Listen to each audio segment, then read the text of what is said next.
7장 11절부터 17절입니다. 7장 11절부터 17절, 제가 홀수절을 읽고 여러분께서 짝수절을 읽고 마지막 절은 같이 읽도록 하겠습니다. 그 후에 예수께서 나인이란 성으로 가실새 제자와 많은 무리가 동행하더니 성문에 가까이 이르실 때에 사람들이 한 죽은 자를 메고 나오니 이는 한 어머니의 독자요 그의 어머니는 과부라. 그 성에 많은 사람도 그와 함께 나오거늘 주께서 과부를 보시고 불쌍히 여기사 울지 말라 하시고 가까이 가서 그 관에 손을 대시니 맨 자들이 서는지라. 예수께서 이르시되 청년아 내가 내게 말하노니 일어나라 하시매 죽었던 자가 일어나 앉고 말도 하거늘 예수께서 그를 어머니께 주시니 모든 사람이 두려워하며 하나님께 영광을 돌려 이르되 큰 선지자가 우리 가운데 일어나셨다 하고 또 하나님께서 자기 백성을 돌보셨다 하더라. 예수께 대한 이 소문이 온 유대와 사방에 두루 퍼지니라. 아멘. 지금부터 이봉근 목사님께서 나오셔서 예수님의 생애 22번째 나인성 과부의 아들을 살리신 예수님 이야기라는 제목으로 말씀 전해 주시겠습니다.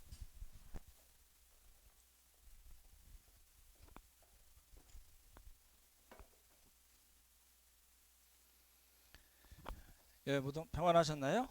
예, 오늘 예배 방문하신 우리 교회 방문하신 분 잠깐 소개하겠습니다. 우리 최은영 집사님 부모님께서 참석하셨. 예, 안녕하세요. 예, 안녕하세요. 예, 예, 아들 보러 오신 건 아니죠? 예, 그리고 우리 캐나다에서 오신 우리 김진숙 집사님, 또 우리 딸 이현수 자매 같이 왔네요. 예, 안녕하세요. 예, 저희가 중국으로 떠난 뭐 일주일 후인가요? 일주일 후에 캐나다로 이민 가셔가지고요. 예, 그러셨습니다. 우리 딸 연수 자매, 지금 연수 자매가 어디서 일하죠? 예? 페이스북. 아, 그게 잘 안 들어오더라고요. 여러 번 들어도 우리 남자친구 있습니다. 넘보지 마시고요. 예, 지금 시애틀에 있죠. 예, 시애틀에서 일하고 있고요. 잘 이제 믿음으로 잘 자라서 참 감사한 마음 갖고 있습니다. 오늘 설교는 이제 그 나인성 과부의 아들을 살리신 예수님 이야기인데요. 먼저 설교 드리기 전에 우리 송주희 집사님께서 나오셔서 어느 나인성 청년의 고백을 읽어주시겠습니다.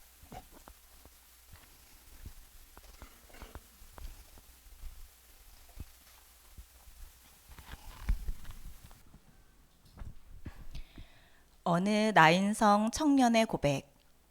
저는 기쁨이라는 이름의 나인성에 살고 있는 요한입니다. 저에게는 둘도 없는 친구가 있는데 바로 예수님께서 살리신 나인입니다. 나인이는 어려서부터 몸이 건강하지는 못했지만 저와 언제나 형제와 같이 함께 놀고 회당도 함께 다니는 친구죠. 그런 나인이는 10살이 되던 어느 겨울 비 오는 날에 아버지가 갑작스럽게 쓰러져서 다시는 일어나지 못했습니다. 나인이와 나인이의 어머니는 너무나 슬프게 울었고 저 또한 동네 사람들과 같이 나인이와 나인이 엄마와 함께 많이 울고 두 사람을 진심으로 위로했었습니다. 식구가 두 사람뿐이어서 많이 힘들었을 겁니다. 그날 이후로 저와 나인이는 더 가깝게 지냈고 나인이의 어머니 역시 하루하루 슬픔을 잊고 나인이를 의지하면서 살게 되어 참 감사한 일이라 생각했습니다. 그런데 이게 무슨 날벼락입니까? 내 친구 나인이가 20살 되던 어느 날부터 시름시름 앓더니 갑자기 우리 곁을 떠난 것입니다. 아, 그때는 정말 나인성의 모든 사람들이 절망과 큰 슬픔에 빠질 수밖에 없었습니다. 그날 나인이의 어머니는 울지도 못하고 숨이 콱콱 막혀 큰 고통에 몸부림을 쳐서 우리 모두 울음으로밖에 함께하지 못하고 그 어떤 말로도 나인이의 어머니를 위로할 수가 없었습니다. 아, 슬픔이라는 것이 이런 거구나 처음 느꼈던 날이었습니다. 회당장 모세 어르신이 나인이를 위해서 장례위원을 꾸리고 그날 오후 우리 마을 모든 사람들은 나인이를 아버지 옆에 묻기 위해 성문을 나가고 있었습니다. 그런데 예수라는 어떤 랍비가 나인이의 관에 손을 대고 우리 앞을 가로막아 선 것입니다. 모세 어르신이 항의를 하기도 전에 그 랍비는 청년아, 내가 내게 말하노니 일어나라 하시자 죽었던 내 친구 나인이가 벌떡 일어나 자기 어머니에게 말도 하고 나에게도 반갑게 이야기하는 것이었습니다.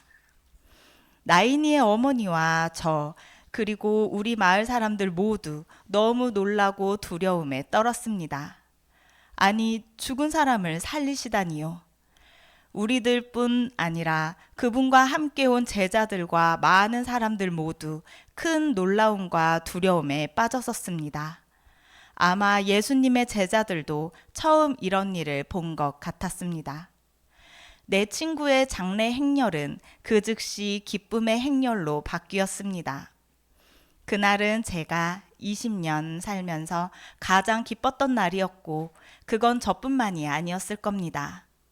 그 랍비 예수님은 회당에서 우리에게 말씀을 전해주셨는데 회당에 모인 우리 모두는 그분께서 메시아이신 것을 확신할 수 있었고 우리 마음 역사상 최고의 날을 보내게 되었습니다. 우리 모두는 예수님께 찬송으로 영광을 돌리고 서로 껴안고 울고 웃고 춤추며 하나님을 높였습니다. 예수님도 우리와 함께 먹고 마시며 기뻐하셨는데 저는 그분의 모습을 지금도 잊을 수가 없습니다. 그날은 우리 마을 나인이 진짜 나인이 된 날이었습니다. 내 친구 나인이와 나인이의 어머니를 다시 살려주시고 복음으로 우리 마을 사람들 모두를 구원해 주신 예수님 너무너무 감사하고 우리에게 해주신 말씀대로 살겠습니다. 우리를 향해 활짝 웃으시던 예수님의 모습이 아직도 생생하게 눈에 떠오릅니다. 할렐루야.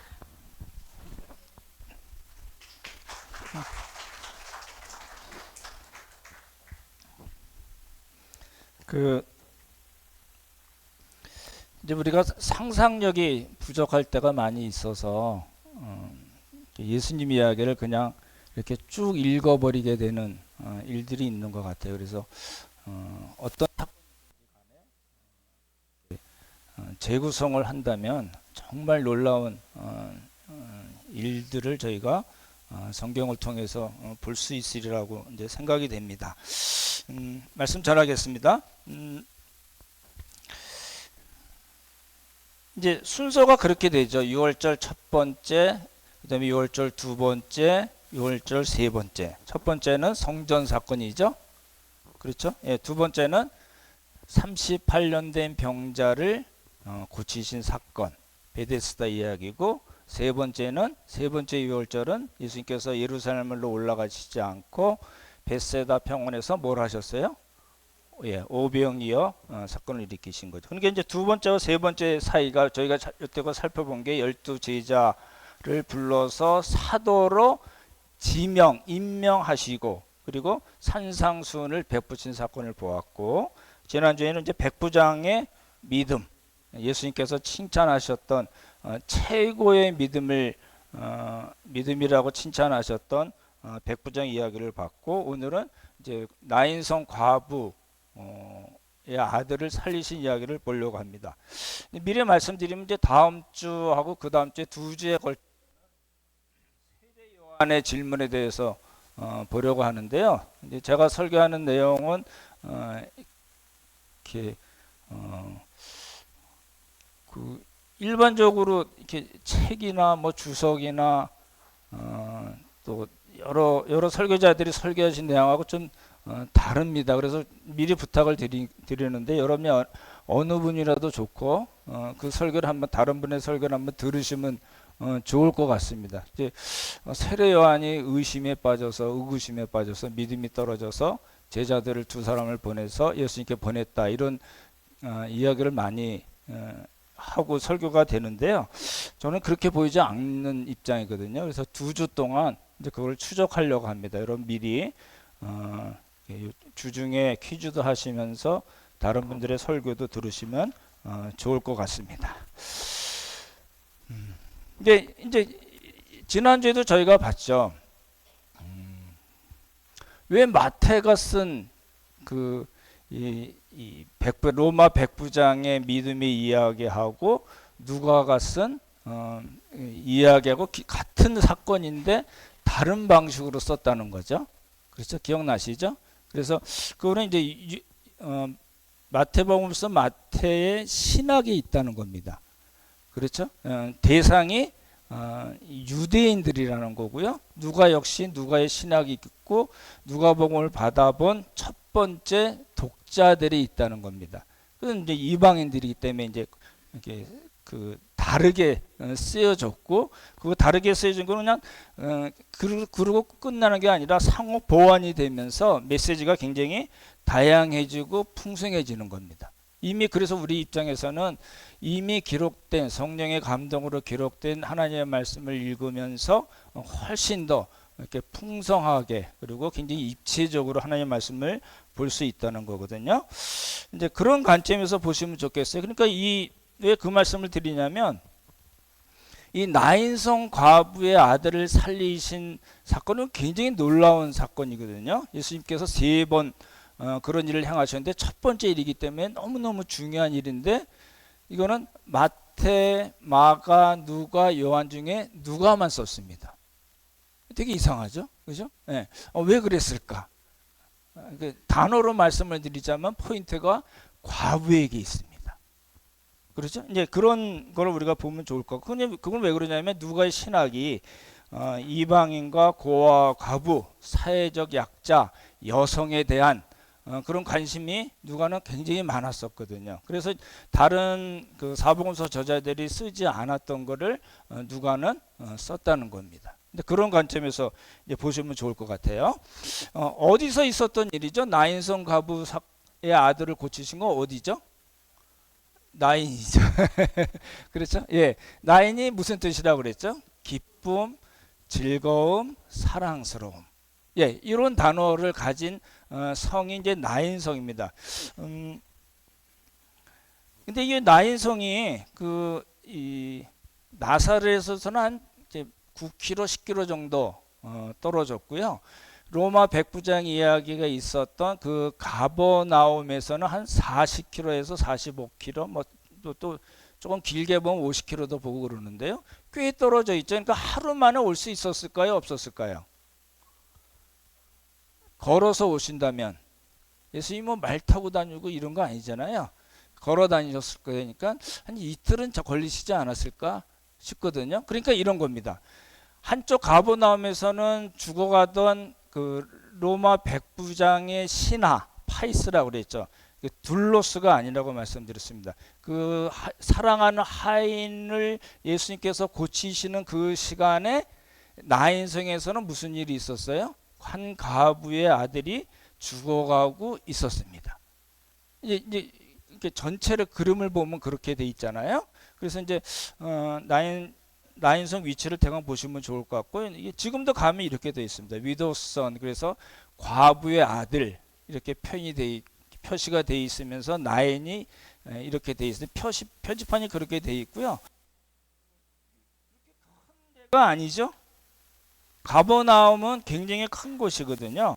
근데 나인은 그렇게 크지가 않습니다. 굉장히 작은 데고요. 지금 이스라엘의 그 성서 유적지 탐방 이런 거 하셔도요, 나인은 거의 가는 일이 없습니다. 관광지들이 별로 없습니다. 볼 게 없어요. 그렇죠? 근데도 가는 게 한국 사람입니다. 한국 사람들은 가요. 사진 찍고 올리고 대단한 거죠. 그렇죠? 예. 이런 정도로 돼 있습니다. 근데 여기는 이제 회당이 옛날에 예수님 당시로 따지자면 회당이 하나 정도뿐이 없었을 거고, 지금은 이제 이 나인성 성당이 하나 있습니다. 프란체스코 회에서 만든 성당이 하나 있고, 그리고 모슬렘 사원이 하나 있는 그런 정도입니다. 그렇죠? 이렇게 보시면 좋을 것 같고요. 근데 이제 여기서 무슨 일이 일어났냐면, 잘 이제 본문을 보시면요, 예수님께서 제자 이제 가버나움에서 이제 오시는 거죠. 왜 이렇게 시골 구석 사람들이 거의 잘 가지 않는, 지금도 아랍 사람들이 주로 살고 있는데 한 몇백 명 안 된대요. 그런 구석에 예수님께서 왜 가셨을까? 그 큰 일을 가버나움에서 행하시고 제자들과 또 많은 사람들과 함께 가셨거든요. 근데 이게 이제 이런 겁니다. 조금 문학적인 기법을 이제 우리가 생각해 보면 좋을 것 같아요. 예수님께서 가버나움에서 한 4, 50교를 제자들과 많은 사람들, 예수님의 표적을 본 많은 사람들이 예수님을 따라서 쭉 들어가고 있는데, 나인성에서는 어떤 일이 일어났어요? 예, 장례 행렬이 이렇게 가는 겁니다. 그러니까 두 행렬이 이렇게 만난 겁니다. 그렇죠? 한 행렬은 예수님께서 가지고자 가실 예수님의 그 행렬은 새 생명의 행렬입니다. 기쁨의 행렬이고요. 그런데 장례 행렬은 어떤 건가요? 당연히 기쁘지 않죠. 기쁘지 않을 뿐만 아니라 누가 죽었어요? 예, 한 과부의 독자가 있었는데 죽었어요. 잘 생각해 보시면 지금 이스라엘 사람들이 지금도 많이 낳죠. 뭐 이렇게 적게 낳으면 서너 명 낳고요. 일반적으로 7, 8명 낳거든요. 그러니까 예수님 당시는 뭐 많이 낳았을 겁니다. 그렇죠? 우리가 알 수 있잖아요. 근데 이제 이 과부는 과부가 돼서 그런지 뭐 어떤 문제가 있었는지 모르지만 아들만 하나 딸랑 낳았어요. 근데 아까도 들어보셨지만 이 남편이 없으니까 과부가 된 거겠죠, 당연히. 언제인지 모르지만 남편도 죽고 유일하게 내 소망으로 갖고 있는 그 아들마저 잃게 됐어요. 그러니까 마을 사람들이 다 그 사람을 위로하고 불쌍히 여기고 그런 마음에서 장례를 치러주는 거예요. 유대인들은 장례를 1일장으로 지냅니다. 그날 바로, 그러니까 이제 안 좋을 때 준비해서 사망하면 바로 장례를 치르는 그런 방식이거든요. 그러니까 두 행렬이 이제 마주친 겁니다. 근데 이제 우리가 계속 봐서 아시겠지만 나인이라는 거는 기쁨, 즐거움, 사랑스러움인데 이게 없어졌어요.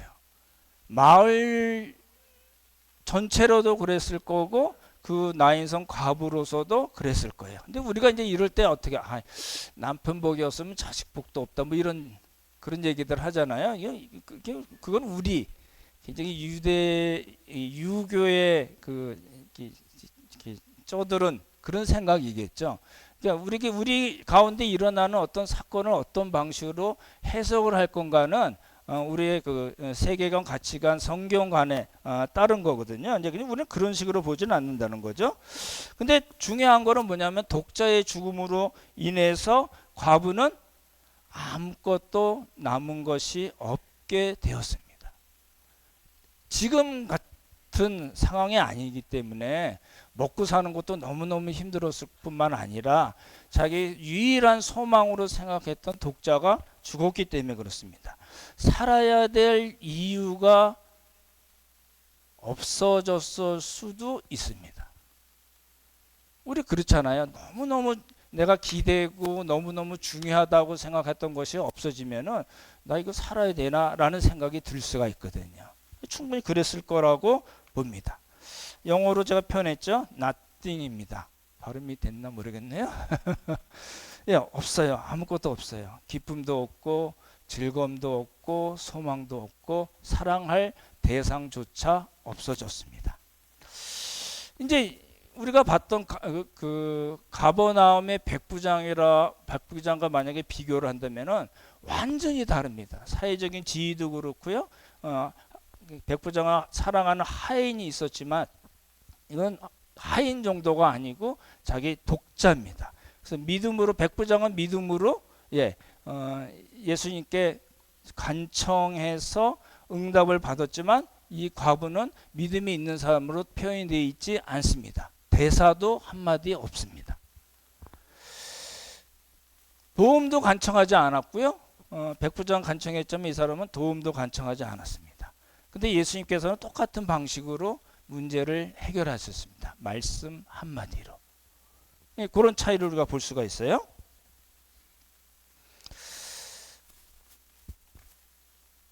이제 예수님께서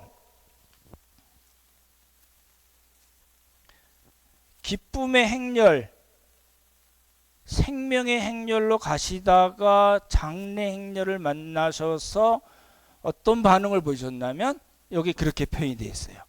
그 과부를 보시고, 잘 보십시오. 과부를 보시고 그 장례 행렬을 보시고 어떻게 하셨다고요? 불쌍히 여겼다. 그리고 뭐라고 말씀하셨냐면 울지 말라고 하시고 또 어떤 일을 행하셨어요? 관에 손을 대셨어요.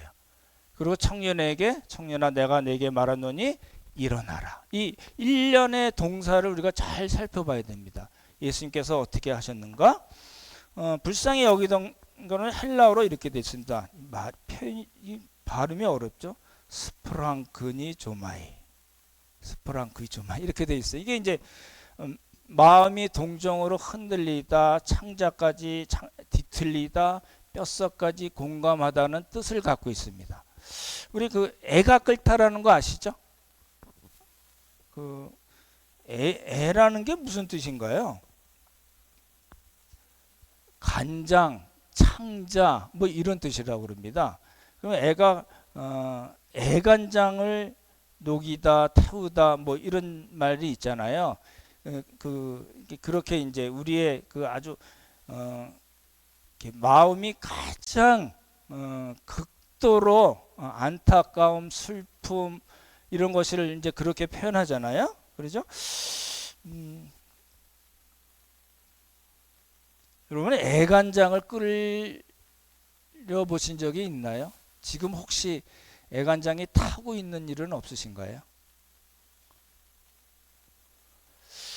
이게 제가 그 설교 전에도 잠깐 생각을 해봤는데요.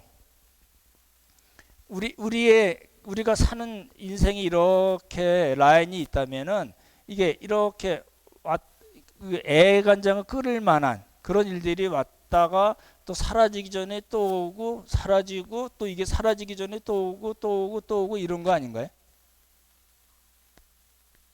아니신 표정이라서 저는 살아보니까 그렇더라고요. 이게 뭐가 하나 지나가고 참 해결이 돼서 감사하다 하면 그게 가기 전에 또 하나 오든지 간 다음에 또 하나 오든지 이러지 않으시나요?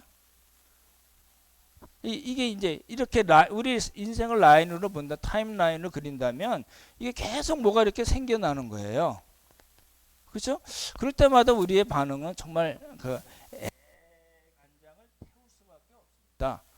예수 믿는 사람이 믿음 있다는 사람이 그러면 안 되지. 그렇지 않습니다.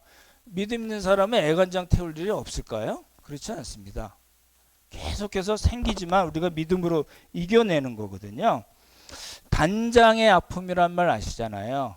창자가 끊어지는 뭐 중국 고사에 뭐 이 원숭이 이 새끼를 데리고 갔더니 뭐 그런 거 나오잖아요. 그래서 뭐 나중에 해부해 봤더니 창자가 다 끊어졌다. 그래서 단장이란 말이 나왔다고 그러잖아요. 지금 과부의 형편이 그런 거 아닐까요? 근데 이 단장의 아픔, 애가 정말 끓는 그런 상황에 그 과부를 보고 예수님께서 그렇게 불쌍히 여기셨다, 긍휼히 여기셨다라는 겁니다. 그리고 예수님은 말씀드린 대로 다시 보십시오. 과부를 보시고 불쌍히 여기시고 어떻게 하셨어요? 울지 말라고 말씀하셨어요. 여기까지는 우리가 다 할 수 있는 거 아닌가요? 공감하죠. 정말 너무 슬픈 일을 당한 분들 우리가 그렇게 위로할 수 있잖아요. 불쌍히 여기고 위로할 수 있잖아요. 우리는 거기까지인데 예수님은 어떻게 하셨냐면 가까이 가서 어떻게 했어요? 그 관에 손을 대셨어요. 조금 봐야 되는 문제입니다. 그랬더니 맨자들이 관을 메고 가던 사람들이 깜짝 놀라서 섰습니다. 이게 무슨 이야기냐면요. 예수님이 뭘 잘못하셨을까요? 이거 이제 민수기 19장에 보시면요. 사람이 죽었을 때 그 장막 그 집에 있거나 들어간 사람 그리고 가서 시체를 만졌거나 이런 사람들 다 부정하게 됩니다. 그리고 그 집안에 그릇이 있었는데 뚜껑이 열려 있잖아요. 그러면 그 그릇도 부정하게 되는 거예요. 그렇게 돼 있거든요. 그래서 이걸 해결을 해야 되거든요. 우슬초라는 거 아시죠? 우슬초가 우리 성경에 어디 나오죠? 시편 51편에 다윗의 시에 나오죠. 우슬초로 나를 정결케 하소서. 바스바를 범하고 다윗이 한 고백이잖아요. 그때 우슬초라는 거는 그 소 무릎 모양의 초니까 뭐죠? 우리말로 풀입니다. 일종의 이제 박하향이 나는 허브라고 그럽니다. 이게 이제 언제 쓰였냐면요. 출애굽할 때도 쓰였어요. 이 어린 양을 잡아서 유월절 지낼 때 문인방 설주에 바를 때 우슬초 묶음으로 해가지고 이렇게 한 거고요. 이제 부정한 일이 발생했을 때는 이제 붉은 암송아지, 왜 붉은 암송아지인지 모르겠어요. 일단 암송아지를 태워서 나온 그 재에다가 물을 타가지고 우슬초에 찍어서 이렇게 하면은 정결하게 됩니다. 이 히브리서에도 나오거든요.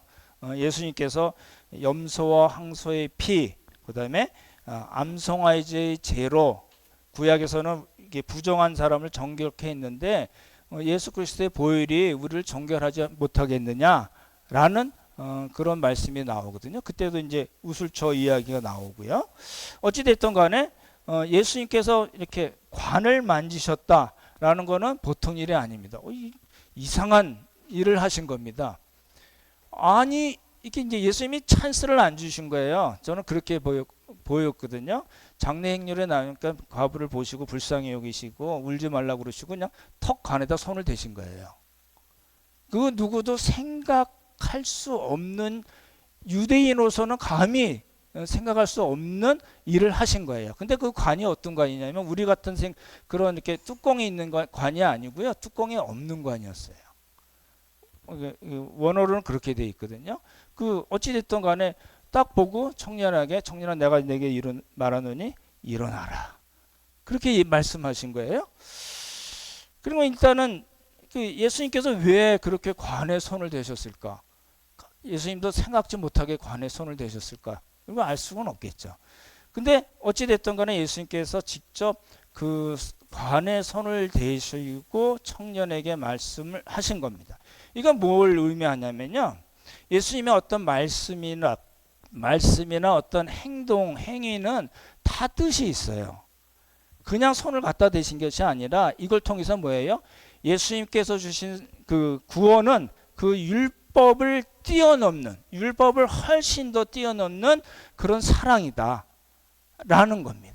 율법의 행위대로 될 수 있는 것이 아니고 그 율법에 해결할 수 없는 일을 예수님께서는 하신다는 의미에서 관에 손을 대신 걸로 보여집니다. 어찌됐든 간에 예수님께서 그렇게 사랑을 베푸시고 청년아 내게 말하노니 일어나라 그랬더니 일어나 앉고 말도 했어요. 그럼 이제 이 사건을 본 사람들은 어땠을까요? 여기 뭐라고 표현이 되어 있어요? 일단 두려움이에요. 무시무시한 사람이 아니라 의미가 아니고 하나님을 경외한다는 의미에서의 두려움이겠죠. 그리고 뭐라고 얘기했어요? 큰 선지자가 우리 가운데 일어났다. 그리고 하나님께 영광을 돌리고 하나님께 찬양을 돌리면서 하나님께서 자기 백성을 돌보셨다라고 말씀합니다. 보십시오. 그 나인성의 그 장례 행렬에 참석했던 모든 사람들이 보였던 반응은 두려움이에요. 두렵고 놀랐겠죠. 그리고 우리 가운데 큰 선지자가 났다고 얘기하고, 지금 아직 예수님이 어떤 분이신지는 알지 못하고 있는 상태입니다. 그런 상태에서 이 사람들이 표현할 수 있는 거는 큰 선지자라는 표현이었을 거고, 그리고 하나님을 찬양하고 영광을 돌려드리고 하나님께서 우리를 자기 백성을 돌보셨구나라고 이렇게 기쁨을 다시 회복한 겁니다. 근데 저는 이제 그렇게 아까 나르신도 들었지만 저는 거기서 끝나지 않았을 걸로 보여요. 당연하겠죠? 예수님께서 청년아 일어나라 그러고 일어나서 자기 그 어머니에게 주셨다는 말씀 나오고 그냥 자리 나 갈게 그러진 않으셨을 거 아니에요. 그렇죠? 당연히 나인성에 거하시면서 예수님께서 말씀으로 백성들을 가르쳤을 거예요. 그래서 이 분이 이 죽은 사람을 살리신 이 예수님이 과연 어떤 분이신가를 설명하신 겁니다.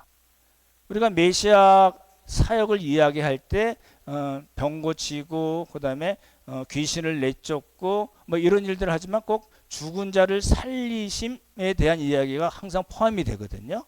그 일을 지금 예수님께서 나인성에서 하신 겁니다.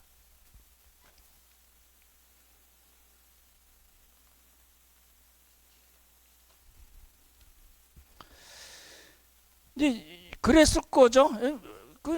이제 우리는 이렇게 성경을 그냥 쓱 읽는 건 사실 별로 안 좋습니다. 제가 목요 성경 공부 때도 잠시 말씀드렸지만 어느 개그우먼의 어머니가 77 나이에 예수님을 믿게 되고 나서 여러 가지 체험을 하면서 성경을 몇 년 동안 66독을 했대요. 그 개그우먼은 그 조혜련 아시잖아요. 그분은 좀 100독도 넘게 했대요. 몇 번 읽었는지 생각도 안 한대요. 그런 정도로 변화가 있었잖아요. 그러니까 우리에게도 어떤 특별히 이렇게 전혀 생각하지 못한 일들이 일어나면 우리는 우리의 삶이 어떻게 될까요? 그냥 술에 술 탄 듯 물에 물 탄 듯 아니겠죠. 그렇죠? 당연히 흥분하고 어떤 외침이 있을 거예요. 하나님께서 우리를 살펴보셨다, 돌보셨다, 우리에게 예수 그리스도 메시아가 오신다고 약속하셨는데 그 메시아이신 예수 그리스도를 보내셔서 우리를 구원하셨구나라는 감사와 찬송이 있었을 겁니다. 당연한 이야기고 보여지고, 나이는 원래 기쁨, 즐거움, 사랑스러움이란 말인데 그 기쁨과 즐거움을 회복했을 거라는 겁니다. 그걸 좀 보시면 좋을 것 같아요. 여러분 보십시오. 여러분이 지금 기도하고 있는 너무너무 어려워서 하나님 정말 이거 해결해 주셨으면 좋겠다고 기도했는데 하나님께서 들어주셨어요. 여러분 마음이 어떤가요? 하나님 땡큐 그건 됐고 이제 또 있어요 이런 건가요? 우리가 이제 되게 자주 할 수 있는 실수가 뭐냐면 일이 있을 때는 너무너무 하나님께 정말 간절하게 기도도 하고 뭐 서원도 하고 정말 이번 것만 해결되면 정말 하나님 내가 크게 한번 쏘겠습니다 이렇게까지 얘기하면서도 실제 이루어졌으면 그냥 언제 그러냐는 듯이 쓱 잃어버리는 게 우리가 할 수 있는 그런 범할 수 있는 실수입니다. 여러분 그렇게 하시면 하나님 보시기에 좀 섭하지 않으실까요? 우리식으로 생각한다면. 그러니까 그런 게 중요하거든요. 왜 6월절이 유대인들에게 왜 중요하냐면 목요일날도 말씀드렸지만 유대인들에게는 그 하나님의 언약 백성, 하나님께서 구원하신 언약 백성임을 절기로 제사로 고백하는 게 6월절이거든요. 그래서 그 6월절이 너무너무 중요한 거예요. 북왕국, 남왕국 역사 중에 뭐 히스기야, 그다음에 요시야, 우리가 봤던 요시야 정도가 이 유월절을 지킨 거거든요. 그러니까 그 이야기를 우리가 보면서 알 수 있는 거는 하나님은 우리가 기억하기를 원하시는 거예요. 하나님이 우리를 어떻게 구원하시고 어떻게 우리를 인도하시고 어떻게 우리를 사용하시고 계신가에 대한 기억을 하기를 원하신다는 거거든요. 그러니까 여러분 이제 나인성 그 이야기를 제가 쭉 보면서 그 다음 이야기는 왜 없었을까 좀 궁금했어요. 그거는 이제 우리가 얼마든지 상상할 수 있는 일이라는 거죠. 그 나인성은 정말 진정한 기쁨을 회복한 그런 마을이 된 겁니다. 그 안에 있는 사람이 다 예수님을 믿었겠죠. 자기들이 봤잖아요.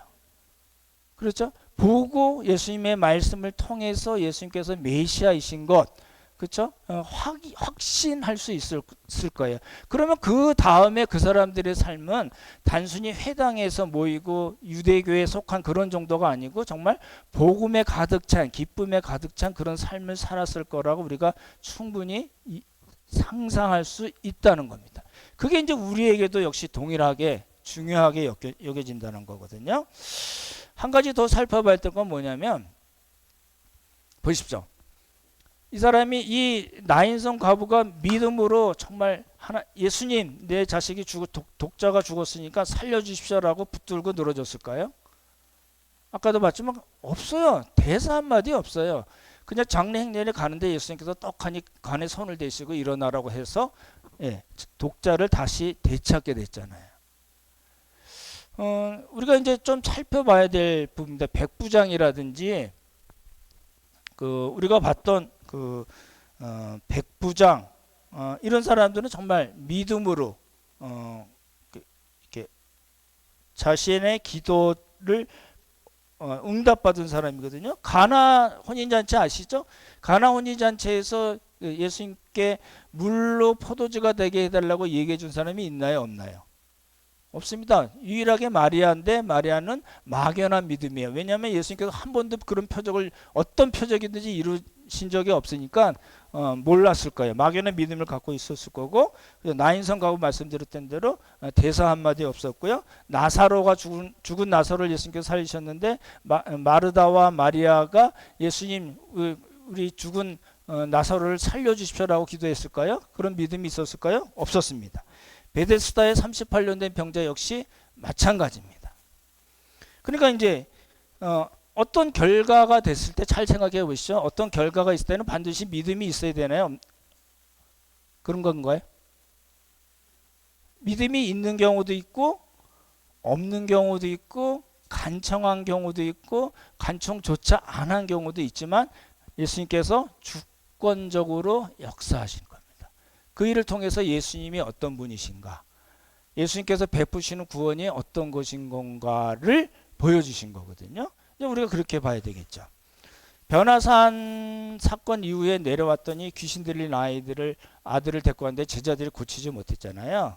그 아버지가 그렇게 예수님께 그렇게 이야기를 했어요. 무엇을 할 수 있거든 우리를 불쌍히 여기사 도와주시옵소서 이렇게 얘기했어요. 다시요. 제자들이 못하니까 이 아버지가 너무너무 급한 마음에 예수님께 그렇게 무엇을 할 수 있거든 우리를 불쌍히 여기주셔서 도와주십시오라고 얘기했거든요. 예수님이 뭐라고 그러셨을까요? 할 수 있거든이 무슨 말이냐. 여러분 잘 아시는 거니? 너무 이 얘기를 많이 들으셔서 믿음이 있어야지 일이 된다고만 생각해요. 그렇지 않습니다. 여러분 살펴봤잖아요. 그랬더니 이 아버지가 뭐라고 얘기했냐면 믿음 없는 것을 도와달라는 기도를 해요. 이제 그렇게 가는 거예요. 저는 이제 제가 믿음이 좋을까요? 나쁠까요? 뭔 일이 생기면 하나님께 기도 한번 딱 하고 알아서 해주세요. 이렇게 하고 그냥 말까요? 아니면 했던 기도 또 하고 또 하고 또 하고 또 할까요? 제가 아주 끈질깁니다. 맨날 그래요. 똑같은 기도 또 해요. 들어주실 때까지. 정말이에요. 그러면서 한편에 그런 생각이 들어요. 그렇게 이렇게 자꾸 기도해도 되나 이런 생각 들어요. 여러분 혹시 어떠신지 모르겠어요. 한 몇 번 했으면 하나님께서 싹 해주시거나 안 해주시거나 그건 하나님의 주권에 달린 거니까 믿고 또 다른 기도해야지 이런 생각 혹시 가시는지 모르는데 저는 이게 될 때까지 기도하면서 그런 생각이 들어서 내가 기도 잘못하고 있는 건 아닌가라는 생각이 들 때도 있어요. 여러분 어떠신지 모르겠어요. 근데 저는 끝까지 기도하려고 합니다. 들어주실 때까지. 정말 안 들어주시면 정말 하나님의 다른 뜻이 있겠죠. 근데 기도할 때는 어떻게 돼요? 우리가 예수님께서 하나님께서 삼위 하나님께서 들어주실 거라고 믿고 기도해야 됩니다. 여러분이 지금 당하고 있는 이런 일들 많잖아요. 그런 일들을 정말 하나님께서 들어주실 거라고 믿고 기도해야 됩니다. 정말 그렇게 했는데 이건 하나님 뜻이 정말 아니라는 생각이 들고 확신이 들면은 그 다음 행동을 우리가 해야 되겠지만 정말 그럴 때까지는 우리가 기도해야 됩니다. 그러면 하나님께서 들어주실까요? 안 들어주실까요?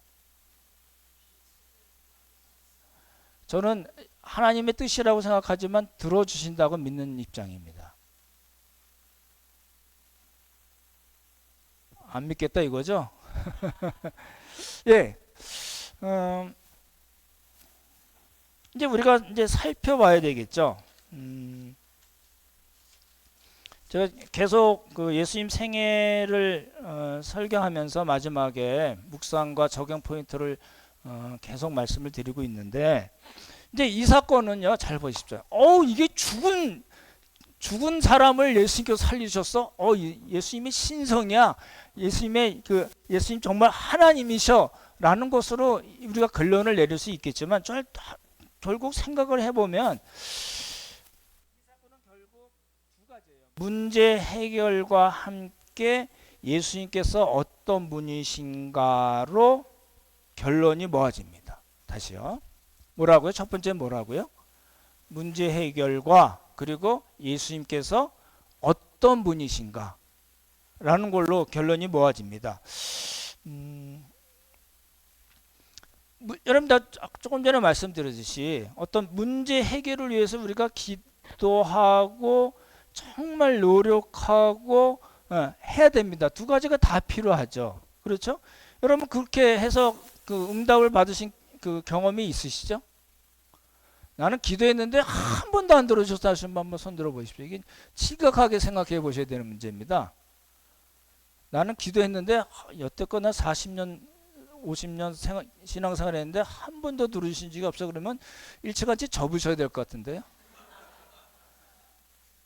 하나님은 왜요? 우리 기도를 들어주시는 분이라니까요. 우리 욕심을 다 채워주신 분은 아닙니다.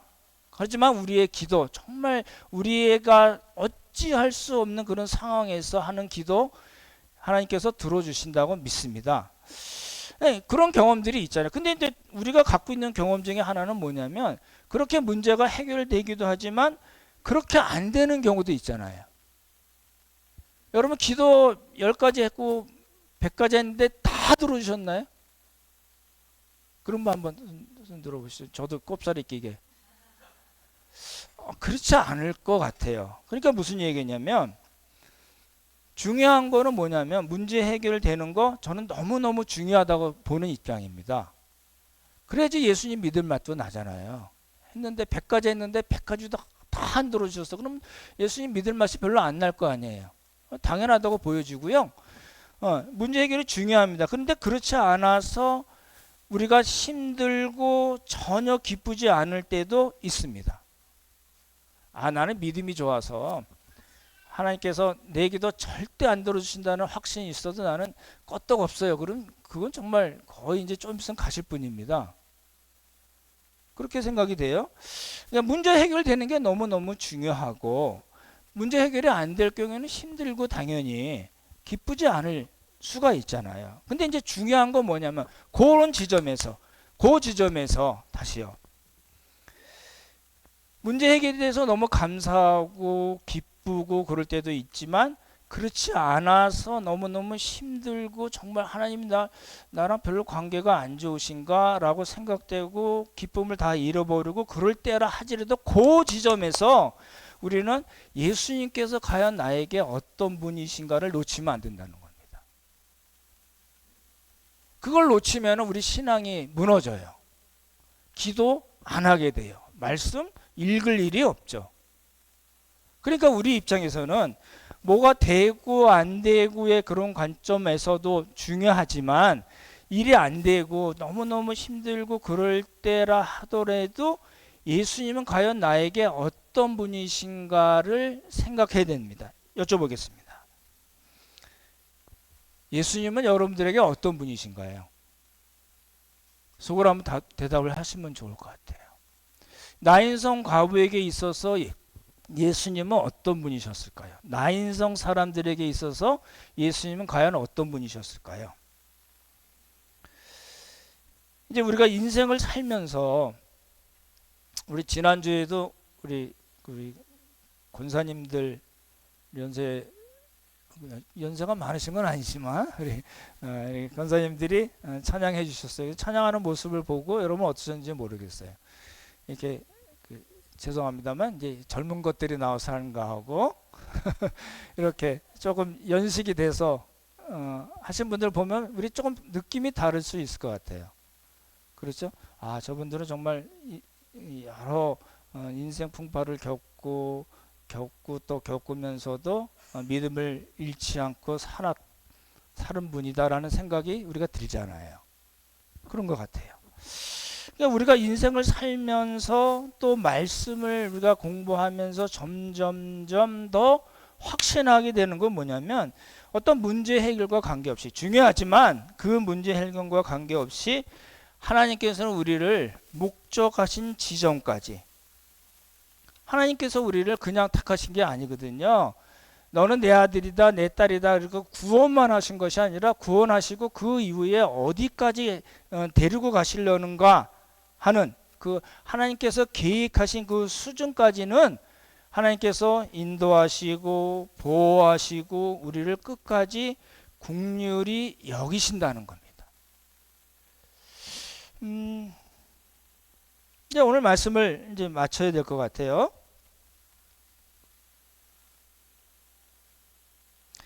인생이 내가 원하는 대로 흘러가면 얼마나 좋겠습니까?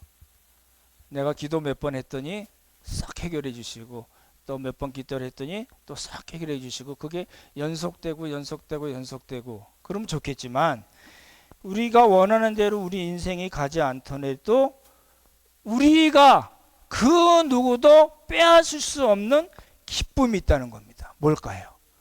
그 하나님이 우리와 함께 계실 뿐만 아니라 긍휼히 여기시고 하나님께서 우리를 하나님의 자녀, 하나님의 아들, 딸로 여기시고 우리의 인생을 책임져 주신다는 겁니다. 나인성 과부의 아들을 살리신 사건이 그거는 그걸로 끝난 사건입니다. 나사로를 살리셨고 또 회당장의 아들을 살리실 것 같던 이 3번 살리신 사건은 정말 있었던 예수님께서 행하셨던 일입니다.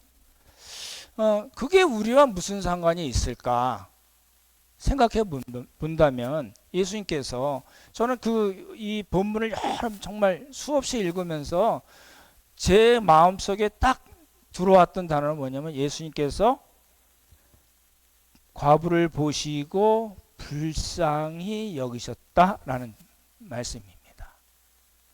지금도 하나님께서 그러시지 않을까요? 우리를 보시고 어떻게 여기실 거예요? 우리를 긍휼히 여기시는 거. 긍휼히 여긴다는 거는 내가 할 수 있는 모든 것을 그 대상을 위해서 하겠다는 그런 의지의 표현이잖아요. 그게 우리 입장에서 보면 내가 원하는 대로 일이 싹 해결 안 되고 너무 계속 힘들고 힘든 일들이 쌓인다 하더라도 우리가 놓치지 말아야 될 거는 하나님은 우리를 긍휼히 여기시며 우리를 인도하시고 목적하신 지점까지 우리를 데리고 가시고 결국에는 우리의 기쁨을 회복하시는 분이라는 사실입니다. 이런 복이 우리 모두에게 있기를 예수님의 이름으로 축원합니다. 참 좋으신 성부 성자 성령 하나님, 우리가 살면서 참으로 기쁨, 즐거움을 놓칠 때가 많이 있고 나는 왜 이렇게 살아야 되나 또 원망될 때도 있음을 주님 앞에 고백합니다. 하나님, 하지만 오늘 말씀을 통해서 우리의 기쁨과 즐거움을 다시 회복해 하시고 우리 일이 잘 풀려서 감사할 때도 있지만 그렇지 않을 때라 하더라도 하나님께서 우리 삶 속에 들어와 계셔서 우리를 끝까지 긍휼히 여기시고 인도하시고 도와주시고 결국에는 우리의 기쁨을 회복하시는 분이라는 건 사실을 믿고 하나님께서 원하시는 그런 믿음의 삶을 하루하루 잘 살아내는 귀한 복을 허락하여 주시옵소서. 하나님 은혜 감사드리오며 귀하신 예수님 이름 받들어 기도드렸사옵나이다. 아멘.